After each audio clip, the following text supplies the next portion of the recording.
शदीद झगड़ा, बहुत ज्यादा झगड़ा। पाकिस्तान पीपल्स पार्टी और एमक्यूएम एक दूसरे के दस्तगिरबां। मामला कहां पर हुआ है? फरियाल तारपुर की एंट्री पर सवाल क्यों पूछा जा रहा है? बड़ी ब्रेकिंग दे रहा हूं।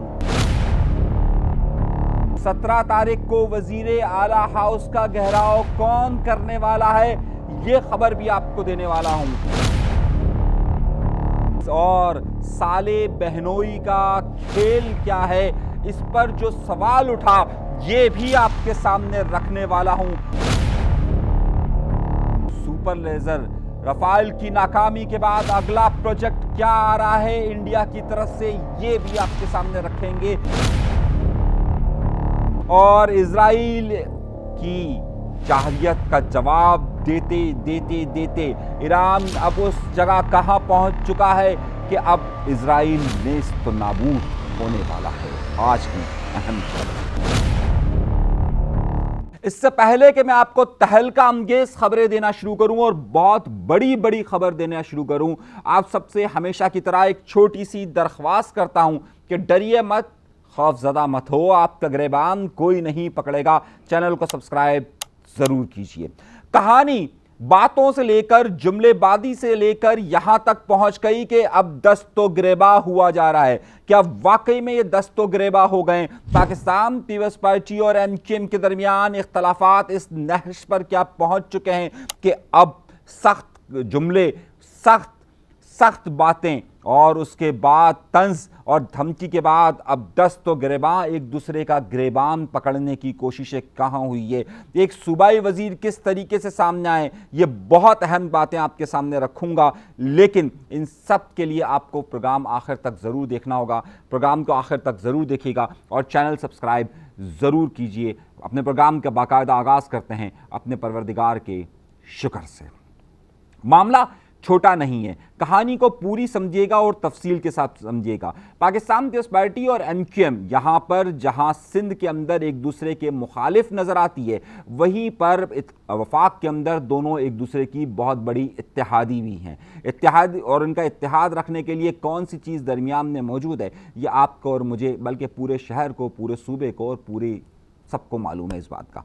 अब इसमें एक बड़ा अहम मोड़ आया है। आपको याद होगा कि 11 तारीख को मैंने आपको एक खबर दी थी और मैंने आपसे ये कहा था कि पाकिस्तान तहरीक इंसाफ और एमक्यूएम पाकिस्तान के दरमियान इस बारे में वाज़े तौर पर एक गुफ्तगू हुई है। और मैंने डंके की चोट पर यह बात कही थी कि जनाब मेरे पास एक खबर है कि पाकिस्तान पीपल्स पार्टी को बजट पेश करते हुए शदीद मुश्किलात आएगी।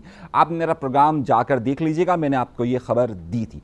उसके बाद हुआ ये कि 13 तारीख को जैसे ही बजट का इजलास शुरू हुआ और वजीर आला सिंध जिन्होंने दावा किया कि वो 10वीं बार कोई बजट पेश करने वाले पूरे पाकिस्तान की सूबाई और वफाक की तारीख के अंदर पहले शख्स हैं, तो जाहिर सी बात है उस वक्त बहुत सारे सवालात जहन में थे। एमक्यूएम पाकिस्तान और उनके साथ जमात इस्लामी और तहरीक इंसाफ इस बारे में तैयारी कर चुकी थी और मुकम्मल तौर पर तैयार थी कि इस बार शदीद से शदीद एहतजाज करना है। उन्होंने शदीद एहतजाज किया। इस एहतजाज में न सिर्फ एमक्यूएम पाकिस्तान शामिल थी बल्कि उसके साथ साथ पीटीआई भी मौजूद थी। पीटीआई के शब्बीर कुरैशी जो इस वक्त पार्लिमानी लीडर है वो मौजूद, अली खुर्शीदी एमक्यूएम की तरफ से मौजूद और जमात इस्लामी मौजूद। इन तीनों ने वहाँ पर शदीद एहतजाज किया। जीडीए के फैक्टर को मैं इतना काउंट नहीं कर रहा, लेकिन खैर जीडीए भी उसमें शामिल थी। अब यह एहतजाज इतना शिद्दत इख्तियार कर गया, इन्होंने यहाँ पर वॉकआउट नहीं किया बल्कि पूरी तकरीर के दौरान, वजीर आला सिंध की पूरी तकरीर के दौरान शदीद नारेबाजी करते रहे और शदीद जुमले कसते रहे। So from now on, there would not be a positive list of taxable services, but a negative list of services which will not be. अब मामला यहां पर आकर रुकता है दो तरफ, जरा सुनिएगा बहुत गौर से। इस बार आपने देखा होगा कि फरियाल तारपुर साहिबा बिल्कुल वजीर आला सिंध के पीछे बैठी हुई थी। फरियाल तारपुर साहिबा ये सब देख रही थी और जब ये इजलास ख़त्म हुआ और वजीर आला सिंध निकलने के लिए बाहर निकलने लगे तो उस वक्त वजीर आला सिंध ने एमक्यूएम और पीटीआई के लोग जो उस वक्त मौजूद थे, अच्छा पीटीआई के शब्बीर कुरैशी साहब एक ज़माने में पाकिस्तान पीपल्स पार्टी के बड़ा अहम फैक्टर रहे हैं, बड़ा अहम किरदार उन्होंने अदा किया पाकिस्तान पीपल्स पार्टी के अंदर। और ये आपको मालूम होगा कि साथी इसाक के भाई हैं और साथी इसाक वो कि जो पाकिस्तान पीपल्स पार्टी PSF के अंदर रहे, उसके बाद वो एमक्यूएम लंदन का हिस्सा रहे। तो ये एक लंबी हिस्ट्री है। लेकिन जो शब्बीर कुरैशी साहब हैं वो इस वक्त वहाँ पर एहतजाज भी कर रहे थे और MQM पाकिस्तान भी वहाँ पर एहतजाज कर रही थी। वहाँ पर वज़ीर आला सिंध ने कहा कि जनाब अब भी आप एहतजाज कीजिए। तो वहाँ पर फरियाल तारपुर साहिबा आई के और फरियाल तारपुर साहिबा के मुतालिक ये बात वहाँ पर कही गई कि उन्होंने कोई धमकी दी है, लेकिन जब मेरी गुफ्तगू हुई है सब लोगों से जो वहाँ बात थे वो धमकी नहीं थी, बल्कि उन्होंने ये बात कही थी कि जनाब आप लोगों ने ये अच्छा नहीं किया है। अब वो अच्छा नहीं किया, वो गुफ्तगू का एक जुमला था, लेकिन उसमें उन्होंने गुफ्तगू की है। आमतौर पे फरियाल तारपुर साहिबा अपोजिशन से इस तरीके से डायरेक्ट इंटरेक्ट नहीं करती। हाँ, उनका तंजीमी स्ट्रक्चर के अंदर बड़ा नाम है, लेकिन वैसे नहीं करती। अच्छा, अब जाहिर सी बात है ये तलखी उस दिन से मौजूद थी और MQM मुसलसल और जमात इस्लामी और PTI वहाँ पर एहतजाज कर रही थी। आज जब मैं आपसे गुफ्तगू कर रहा हूँ 16 तारीख है और 16 तारीख को आज जो बड़ा वाक़या पेश आया वो बहुत ज़्यादा अहम है। हुआ ये कि 16 तारीख को जब सूबाई असम्बली का इजलास वहाँ पर शुरू हुआ तो वहाँ पर जो पाकिस्तान पीपल्स पार्टी के अरकान असम्बली थे उन्होंने कोई जिक्र किया पाकिस्तान पीपल्स पार्टी के मुस्तफ़ा कमाल साहब पर। तो MQM के जो लोग वहाँ पर मौजूद थे तो और ख़ास तौर पर जो साबका PSP से भी ताल्लुक़ रखते हैं उनके कुछ MPs ने कहा कि जनाब ये आप क़यादत पर बात ना करें। अच्छा, अब MQM की तरफ से जो इल्ज़ामात आयद किए गए वो बड़े ही अहम थे। MQM ने कहा कि 10 बार इन्होंने बजट पेश करने का दावा किया है, लेकिन इस वक्त सूबे की हालात इंतहाई ख़राब है। लेकिन जिस बात पर आग लगी वो बात ये नहीं है, वो बात यह है कि शायद सिंध में बहुत कम लोगों को मालूम है, आला शख्सियात को तो मालूम है, बहुत सारे ब्यूरोक्रेट्स को मालूम है, लेकिन आम आदमी को नहीं मालूम कि इस वक्त जो सिंध का जो चीफ सेक्रेटरी है जिसके पास तमाम इख्तियारात होते हैं, एक तो वज़ीर आला सिंध होता है जिसके पास तमाम इख्तियारात होते हैं, एक होता है चीफ सेक्रेटरी। ये चीफ सेक्रेटरी साहब जो हैं ये बेसिकली रिश्तेदार हैं मुराद अली शाह साहब के और बड़ा करीब का रिलेशन है, बहुत करीब का रिलेशन है। मतलब आप चलिए मैं बताता हूँ, बहनोई साले का रिश्ता है इनका। तो ये जाहिर सी बात है वज़ीर आला सिंध बैठे हुए हैं कहाँ पर, ख़ुद वजारत बड़ी कुर्सी पर 10 साल से वो हैं और जो उनके चीफ सेक्रेटरी हैं वो उनके रिश्तेदार हैं।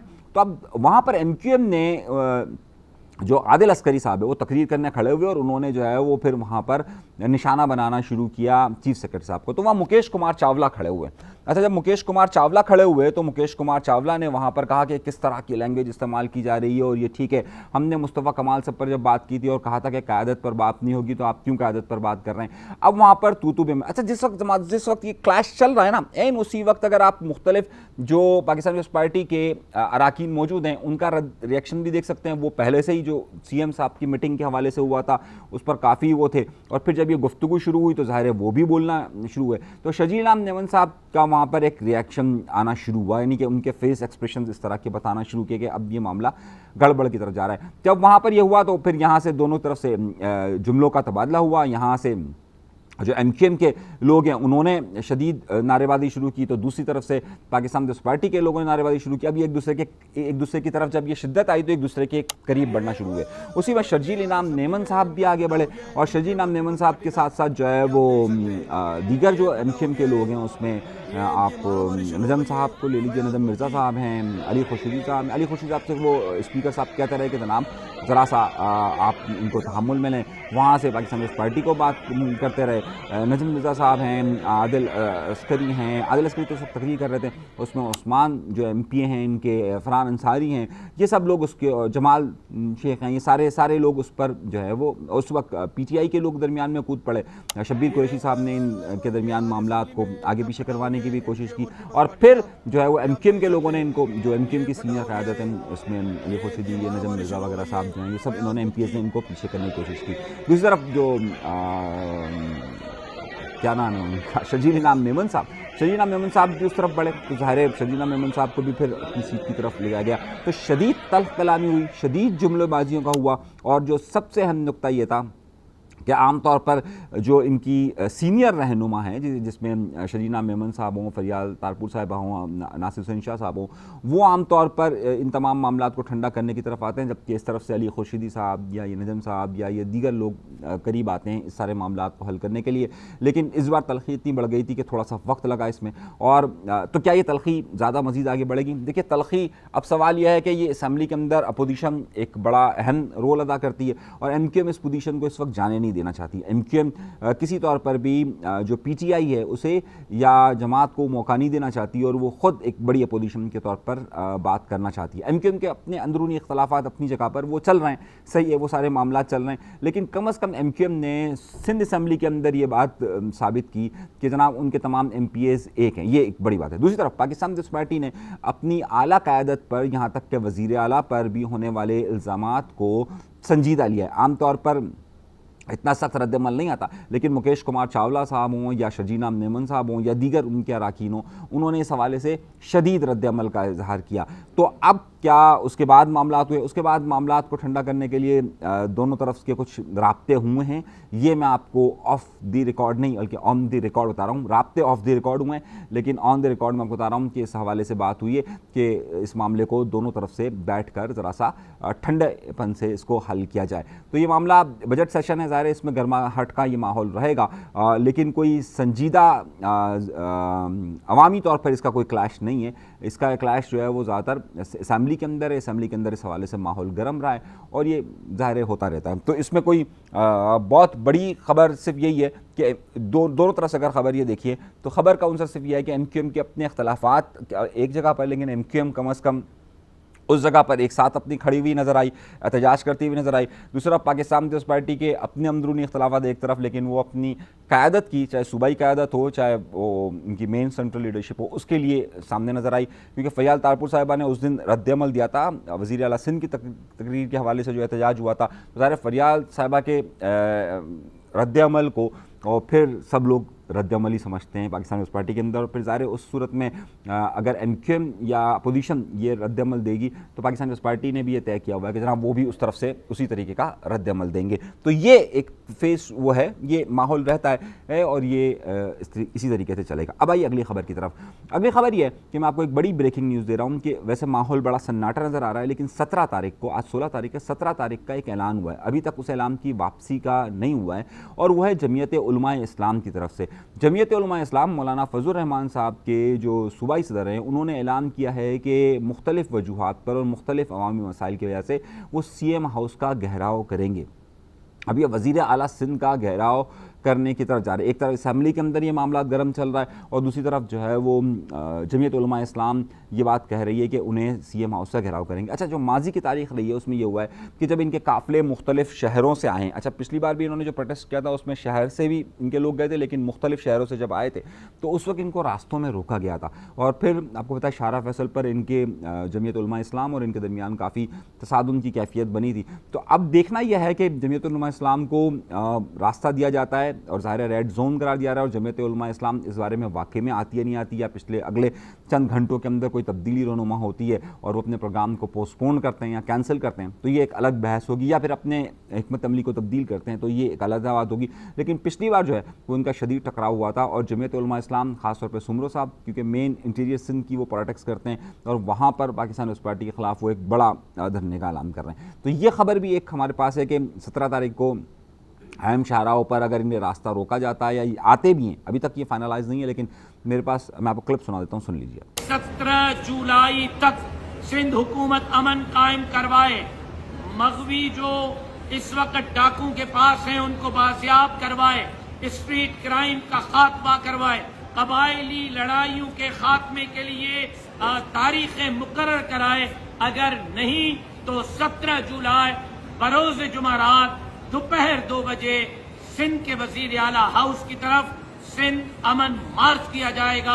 अच्छा, आपने क्लिप सुन लिया, सारे आपके पास तो जो उनकी तरफ से दावा है वो मैंने आपके सामने रख दिया कि 17 तारीख का वो अनाउंसमेंट इस हवाले से कर रहे हैं। अच्छा, अब आइए अगली खबर की तरफ, और जो ज़ाहिर इस वक्त पूरी दुनिया के अंदर खबर बनी हुई है जिसने तमाम खबरों को दबा कर रख दिया है कि इस वक्त ईरान और इसराइल के दरमियान जो मामलात चल रहे हैं उसमें बड़ा अहम फैक्टर आ रहा है। अच्छा, अब मुझसे बहुत सारे सवालात पूछे गए, मैं बहुत सारे इस हवाले से तफसीली प्रोग्राम मज़ीद कर रहा हूँ, आप के सवालात जो होते हैं उनके जवाब भी मैं देता हूँ।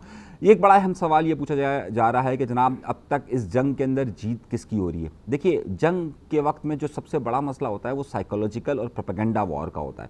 इस वक्त जो प्रोपेगेंडा वॉर है उसमें ज़ाहिर इजराइल के जो हिमायती हैं वो अपनी तरफ से प्रोपेगेंडा कर रहे हैं, और जो ईरान की सपोर्ट में जो लोग चीज़ें बताने की कोशिश कर रहे हैं वो अपने तौर पर कर रहे हैं। अगर मैं इस जंग को देख रहा हूँ और इस जंग में मामला को देख रहा हूँ, तो जिस तरीके से अब तक ये पूरी दुनिया के अंदर और ख़ास तौर पर अक़वाम मुत्तहिदा की करारदादों से लेकर हर जगह ये बात वाज़े तौर पे नज़र आ रही थी कि इजराइल का कोई रास्ता नहीं रोक सकता है। इजराइल जहाँ चाहे बम्बार्टमेंट कर सकता है, जितने चाहे इंसानियत की तज़लील कर सकता है, जहाँ चाहे मुसलमानों का कत्लेआम कर सकता है, वो वहाँ से यमन में हौसी बागियों पर हमला कर सकता है, वो शाम में बम्बार्टमेंट कर सकता है, वो लबनान में बम्बार्टमेंट कर सकता है, वो उर्दन में कर सकता है, कोई रोकने वाला नहीं था। और वो यही समझ रहा था कि शायद ईरान के मामला भी ऐसा ही होगा। तो ईरान की तरफ से ये जो जवाबी कार्रवाई हुई है ये दुनिया भर के अंदर बड़ी अहमियत रखती है, और जाहिर सी बात है इसका मतलब यह है कि ईरान के लिए, इजराइल के लिए अमेरिका की हिमायत के बावजूद पूरी दुनिया खुली हुई नहीं है कि वो हर जगह पर जहारियत कर सके।